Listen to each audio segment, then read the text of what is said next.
প্রিয় ছাত্রছাত্রীরা সবাই খুব কেমন আছো? সবাই খুব ভালো আছো? আজকে আমরা এই ভিডিওতে আলোচনা করব লাস্ট মিনিট সাজেশন হিসেবে কম্পিউটার অ্যাপ্লিকেশনে যে কোয়েশ্চেনগুলো তোমাদের করতে হবে ৭ মার্কের যে কোয়েশ্চেনগুলো সেগুলো আলোচনা করব। তো কোয়েশ্চেনগুলো তোমরা ভালো করে যদি মন থেকে শোনো এবং তোমাদের পরীক্ষা রয়েছে ২২ তারিখ বৃহস্পতিবার। সেই অনুযায়ী যে কোয়েশ্চেনগুলো আলোচনা করব সেগুলো খুবই গুরুত্বপূর্ণ। তো তোমরা যদি ভালো করে প্র্যাকটিস করো অবশ্যই এখান থেকে কমন পাবে। তাই ভিডিওটি প্রথম থেকে শেষ পর্যন্ত দেখাটা লাইক করো। আরও নতুন নতুন আপডেট পাওয়ার জন্য চ্যানেলটি সাবস্ক্রাইব করে পাশে বেল আইকনটি প্রেস করে রাখো। আর যারা সাবস্ক্রাইব করেছো তাদেরকে অসংখ্য ধন্যবাদ। চলো ভিডিওটি শুরু করা যাক। তো পত্রের চারপাশ থেকে যে কোশ্চেনগুলো আলোচনা করবো সবগুলো ৭ ভাগের কোশ্চেন। তোমাদের মোট ৫টা অধ্যায় রয়েছে। সেই অনুযায়ী যে কোশ্চেনগুলো আলোচনা হবে, যেগুলো করবো আমি অলরেডি ভিডিও তৈরি করে দেখিয়েছি চ্যানেলের মাধ্যমে, তোমরা সেখানে গিয়ে দেখতে পারো। এবং লাস্ট মিনিট সাজেশন হিসেবে যে কোশ্চেনগুলো হবে, প্রথম অধ্যায় থেকে যে কোশ্চেনগুলো আসবে অ্যাডার এবং সাবস্ট্রাক্টর এই দুটো ভালো করে করবে, কারণ ২০২৩ সালে অ্যাডার সাবস্ট্রাক্টর দুটো কোশ্চেনই পড়ে গিয়েছে। তো সেখানে থেকে যে দুটো কোশ্চেন ঘুরে আসতে পারে অথবা যে কোনো একটা আসতে পারে। যেমন দুটি হাফ অ্যাডার ব্যবহার করে একটা ফুল অ্যাডার তৈরি করো, দুটি হাফ সাবস্ট্রাক্টর ব্যবহার করে একটা ফুল অ্যাডার তৈরি করো।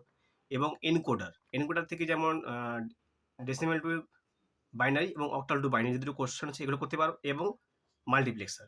এবং এসে কি কোশ্চেন যেগুলো আসবে এখান থেকে, যেমন ধরো বেসিক গেট ব্যবহার করতে, যেমন ইউনিভার্সাল গেট ব্যবহার করে বেসিক গেট তৈরি করা, যেমন ন্যান্ড ও নোয়ার গেট ব্যবহার করে অ্যান্ড অর তৈরি করতে পারো, সেটা করতে পারো।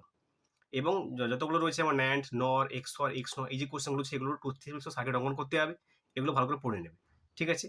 সেকেন্ড নেটওয়ার্কিং শুধুমাত্র এসিকিউ এবং এমসিকিউ কোশ্চেন আসবে, সেগুলো তোমরা ভালো করে চ্যাপ্টার ওয়াইজ পড়ে নেবে। এবং যে এস্টিমেল গুলো রয়েছে, এস্টিমেল নিয়ে অলরেডি ভিডিও তৈরি করে দেওয়া আছে চ্যানেলের মাধ্যমে, সেখানে দেখতে পারো। অথবা অলরেডি তোমরা স্ক্রিনে দেখতে পাচ্ছ যে কোশ্চেনগুলো আসবে, যেমন এস্টিমেল থেকে যে কোশ্চেনগুলো আসছে টাইটেল থাকবে একটা, একটা হেডিং দিতে হবে, একটা ছবি যুক্ত করতে হবে, এবং লিস্ট থাকতে পারে, হাইপারলিঙ্ক থাকতে পারে, মার্কিউ থাকতে পারে। এগুলো ব্যবহার করতে পারলেই, জানতে পারলে তোমরা এস্টিমেল করতে পারবে। ঠিক আছে?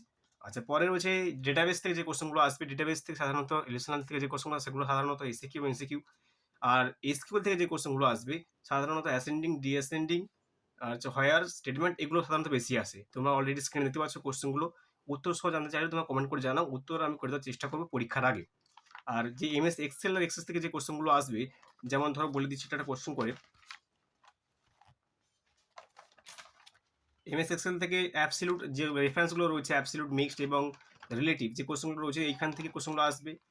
আচ্ছা, কোনো টেবিল থেকে ডেটাগুলোকে হাইড করা, আনহাইড করা, ওয়ার্কশিট অ্যাড করো, ওয়ার্কশিট ডিলিট করো, ওয়ার্কশিট কপি করো, এই যে কোশ্চেনগুলো রয়েছে একদম বইয়ের পিছনে যে দেখতে পাবে যে একদম যে কোশ্চেন আছে সেখানে করে দিতে পারবে।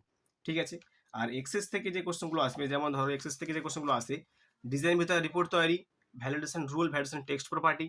আর ভ্যালিডেশন টেক্সট প্রপার্টির মধ্যে আরও রয়েছে যেমন অটো টেক্সট এবং মেমো ডেটার মধ্যে পার্থক্য, ক্রাইটেরিয়া, ফিল্ড প্রপার্টি, এগুলো যে কোশ্চেনগুলো রয়েছে এগুলো ভালো করে পড়ে নেবে। ঠিক আছে? এছাড়া যে কোশ্চেনগুলো যেমন হতে পারে, যেমন অবজেক্টগুলির নাম লিখতে হবে, অবজেক্টগুলি কয় প্রকার ও কী কী, এবং অটো রিপোর্ট তৈরি করার ধাপ, এবং ভ্যালিডেশন রুল এবং ভ্যালিডেশন টেক্সটের মধ্যে পার্থক্য, এবং দুটি টেবিলের মধ্যে রিলেশন তৈরি করার পদ্ধতিগুলো লিখতে হবে। এটা ছিল এমএস এক্সেস। এছাড়াও এমএস এসকিউএল থেকে যে কোশ্চেনগুলো হয়, এসকিউএল থেকে সাধারণত টেবিল থাকে, টেবিল থেকে তোমাদের এসকিউএল গঠন করতে হয়।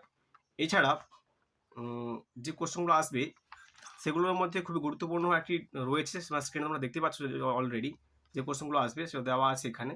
আর এমএস এক্সেল এক্সেস থেকে তোমাকে ভালো করে পড়তে হবে, কারণ এখান থেকে পড়াটা কিছু নেই। যেমন অঙ্ক, এইচটিএমএল আর এসকিউএল এগুলো প্র্যাকটিস করে তোমরা লিখতে পারবে, কিন্তু এমএস এক্সেস আর এমএস এক্সেল এই দুটোর মধ্যে ভালো করে পড়ে নিতে হবে। ঠিক আছে? অলরেডি ভিডিও তৈরি করে দেওয়া আছে চ্যানেলের মাধ্যমে, সেখানে গিয়ে দেখতে পারো। এবং এমসিকিউ এবং এসিকিউর মধ্যে যদি কোনো কোশ্চেনের সমস্যা থাকে তো কমেন্ট করে জানাও, আমি চেষ্টা করবো পরীক্ষার আগে এমসিকিউ এবং এসিকিউ নিয়ে ভিডিও তৈরি করে দেখাতে। ঠিক আছে? এই ছিল আজকে ভিডিও, নিশ্চয়ই বুঝতে পেরেছো। ভিডিওটাকে বন্ধুদের মধ্যে শেয়ার করো এবং লাইক করো। আরও নতুন নতুন আপডেট পাওয়ার জন্য চ্যানেলটি সাবস্ক্রাইব করে পাশে বেল আইকনটি প্রেস করে রাখো। ভালো থাকবে, পরীক্ষার জন্য তোমাদের খুব ভালো হয়। ভালো থাকবে।